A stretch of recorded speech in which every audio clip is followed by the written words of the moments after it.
Sa Majesté le roi Mohammed V, que Dieu l'assiste, a adressé aujourd'hui, vendredi, un discours au premier sommet arabo-chinois organisé par le Royaume d'Arabie Saoudite. Voici le texte intégral du discours de Sa Majesté, qui a été lu par le Premier ministre Aziz Akanouche. Loué soit Dieu seul, et prière et paix soit sur notre Seigneur, le messager de Dieu, sa famille et ses compagnons. Le gardien des deux saintes mosquées, le roi Salman bin Abdulaziz Al Saud, et mon cher frère, votre Excellence Monsieur Xi Jinping, président de la République populaire de Chine, et mon grand ami, vos Majestés, Excellences, Altesses et Excellences, Mesdames et Messieurs, je voudrais tout d'abord exprimer mes sincères remerciements à mon cher frère, le gardien des deux saintes mosquées, le roi Salman bin Abdulaziz Al Saud, que Dieu le protège, et à travers lui à mon cher frère, le prince héritier, son Altesse royale le prince Muhammad bin Salman, et aux frères du peuple saoudien, pour avoir accueilli ce premier sommet arabo-chinois,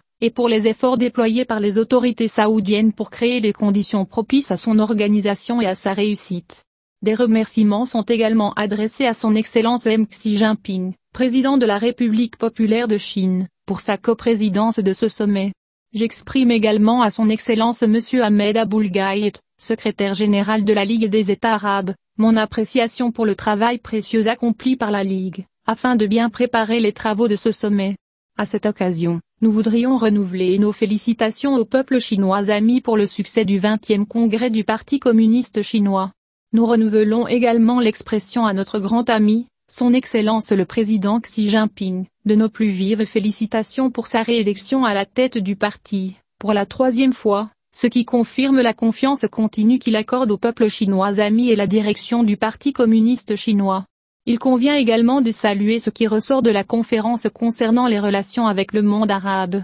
Vos Majestés, Excellences, Altesses et Excellences, Mesdames et Messieurs, nous assistons aujourd'hui à un moment fort sur la voie de la coopération arabo-chinoise. Car le premier sommet arabo-chinois constitue un événement historique et un tournant important dans les relations entre les deux parties. C'est aussi l'occasion d'ajouter une nouvelle brique à l'édifice des relations traditionnelles fortes existantes entre le monde arabe et la Chine. Ce sommet, dans la mesure où il est propice à l'exploration des perspectives d'avenir pour l'établissement d'un partenariat distingué, nous tenons à ce qu'il occupe une place prépondérante dans la carte des relations de notre région arabe avec ses différents partenaires, y compris les pays, les régions et groupements et organisations continentaux. Elle constitue aussi une date pour évoquer les dimensions culturelles et les liens historiques, qui reposaient sur un réseau de relations humaines, de fructueux métissage culturel et d'influences positives mutuelles, dans le cadre de l'ancienne route de la soie. Ces relations anciennes, qui se sont tissées à travers cette pollinisation culturelle et civilisationnelle qui s'est étendue dans le temps et ont lié le passé au présent,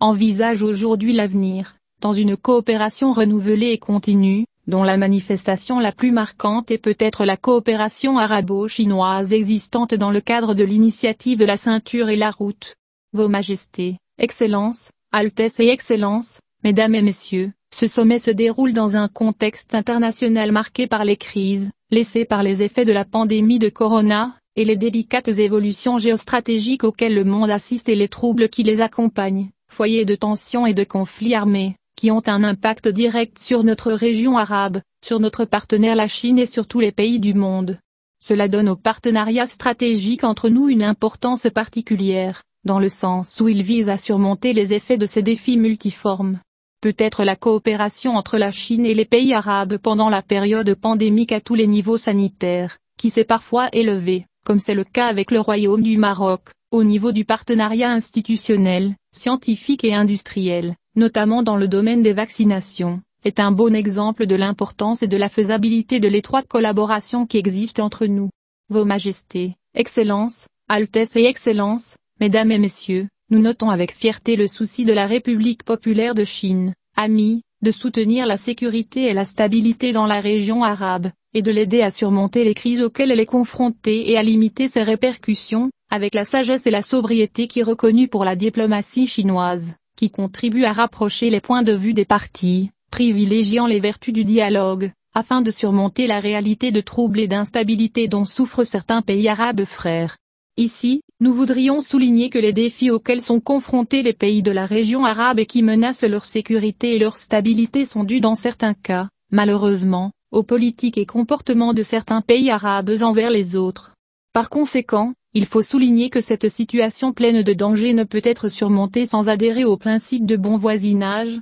de respect de la souveraineté nationale et de l'intégrité territoriale des États et s'abstenir de toute ingérence dans leurs affaires intérieures. D'autre part, le ferme soutien de la Chine à la juste cause palestinienne est considéré comme un acquis international précieux, afin de trouver une solution juste et durable à cette question, dans le cadre des résolutions pertinentes sur la légitimité internationale, au premier rang desquelles figure celle relative à la Al-Quds al-Sharif. Dans ce contexte, et en notre qualité de président du Comité de Jérusalem, nous ne pouvons qu'apprécier hautement le soutien indéfectible de la Chine à la préservation du statut juridique et historique de la ville sainte, et son refus de prendre toute décision unilatérale qui saperait les efforts visant à relancer le processus de paix, retirer le dossier de Jérusalem de la table des négociations et l'isoler pour les dossiers du statut final. Cela augmentera la tension et la complexité de la situation, à un moment où nous nous efforçons, avec toutes les forces éprises de paix, de créer les conditions appropriées pour que l'option de paix prévale et pour le retour des parties palestiniennes et israéliennes à la table des négociations.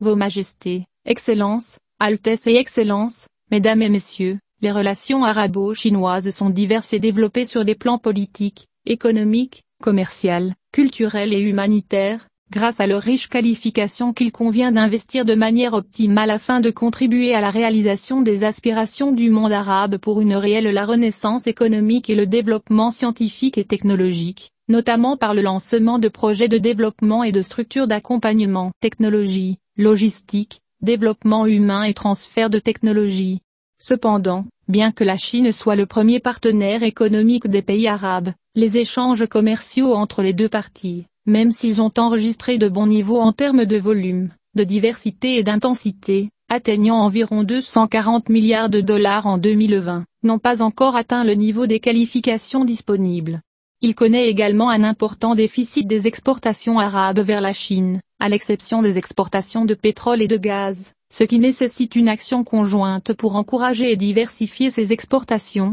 pour être une locomotive pour l'avancement de l'économie arabe industrielle, agricole et de services. De plus, le nombre de touristes chinois visitant les pays arabes est inférieur au nombre de leurs homologues arabes qui se rendent dans la République de Chine amie, et nous appelons ici à travailler pour augmenter le nombre de touristes dans les deux sens, pour réaliser ce à quoi nous aspirons tous d'un rapprochement et d'une communication plus poussée entre les peuples arabes et le peuple chinois ami. Vos Majestés, Excellences, Altesses et Excellences, Mesdames et Messieurs, parmi les piliers de la politique étrangère du Royaume du Maroc figure le développement de la coopération sud-sud, la diversification des partenaires et l'ouverture aux ensembles régionaux, car le Royaume entretient des relations d'amitié, de solidarité et de coopération fructueuses avec un grand nombre d'entre eux, notamment ceux appartenant aux pays du Sud. À cet égard, nous voudrions exprimer notre profonde satisfaction pour la forte amitié historique entre le Maroc et la Chine, la coopération fructueuse dans divers domaines, la coordination et la concertation constructive sur diverses questions d'intérêt commun, et la volonté sûre et sincère partagée par les deux pays pour les développer. Dans ce contexte, nous affirmons l'implication du Royaume du Maroc dans la politique d'une seule Chine, comme base des relations entre les deux pays amis. Notre soutien aux initiatives proposées par la Chine, telles que le groupe des Amis de l'Initiative internationale pour le développement, reflète le niveau de coopération étroite entre les deux pays amis. Le Maroc souhaite également aller de l'avant dans la consolidation du partenariat stratégique conclu entre les deux pays en mai 2016, et du mémorandum d'accord sur l'initiative La Ceinture et la Route, élargissant ainsi les horizons de la coopération bilatérale à de nouvelles coopérations prometteuses et secteurs à valeur ajoutée, pour faire progresser les relations entre le Royaume du Maroc et la République amie de Chine. Vos Majestés, Excellences, Altesses et Excellences, Mesdames et Messieurs, comme à l'accoutumée dans les forums de coopération qui réunissent la région arabe avec des rassemblements et d'autres pays, le Royaume du Maroc a participé à toutes les riches et multiples rencontres et activités organisées dans le cadre du Forum de coopération sino-arabe, dans un esprit constructif et responsable.